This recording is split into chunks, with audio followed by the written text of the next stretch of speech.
Le Real Madrid fait face à un dilemme sur le flanc droit de sa défense. Avec Dani Carvajal fréquemment blessé et Lucas Vázquez assurant l'intérim, le manque de profondeur à ce poste est devenu une préoccupation majeure au sein du club. La récente défaite contre le FC Barcelone n'a fait qu'intensifier les débats sur la nécessité de recruter. La direction madrilène garde un œil attentif sur le marché, avec un nom en tête, Trent Alexander-Arnold. Mais arracher la star de Liverpool en janvier sans un investissement financier conséquent est pratiquement impossible. Face à cette difficulté, le club explore déjà des alternatives plus abordables à court terme en étudiant des options comme Pedro Porro, Jérémy Frimpong et Denzel Dumfries. Cependant, les coûts élevés compliquent toute avancée dans ces dossiers. Parmi les options les plus accessibles, un nom prend de l'ampleur, Alex Jiménez. Ce jeune latéral formé au Real Madrid avant de rejoindre l'AC Milan pourrait être la solution interne au problème.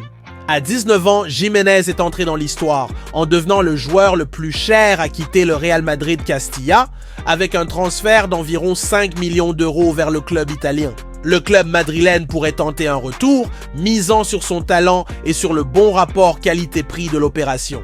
Mais Jiménez n'est pas la seule alternative à l'étude.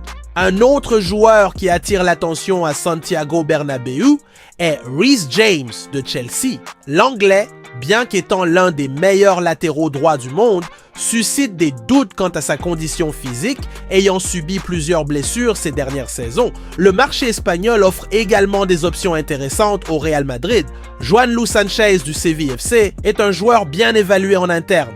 À 21 ans, il possède un grand potentiel et figurait déjà parmi les cibles potentielles pour l'été prochain, en cas d'échec sur le dossier Alexander-Arnold.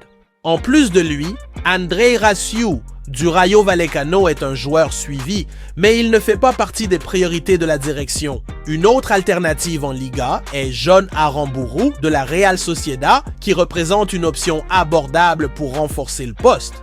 Toutefois, le club est conscient que chaque décision doit être prise avec précaution afin d'éviter des recrutements qui n'apporteraient pas une réelle valeur à long terme. Parmi les vétérans disponibles sur le marché, certaines options sont envisagées, bien qu'avec des réserves. Benjamin Pavard de l'Inter Milan est un nom prestigieux, mais son recrutement nécessiterait un investissement important. Serge Aurier, actuellement sans club, pourrait être une solution immédiate sans coût de transfert. Cependant, son récent parcours soulève des interrogations. Le joueur de 32 ans ayant du mal à maintenir un niveau de performance constant. Le Real Madrid sait qu'il doit prendre une décision rapidement, mais sans compromettre sa stratégie à long terme. La fenêtre des transferts approche et la recherche d'un latéral droit promet d'être l'un des grands sujets des coulisses du club dans les semaines à venir.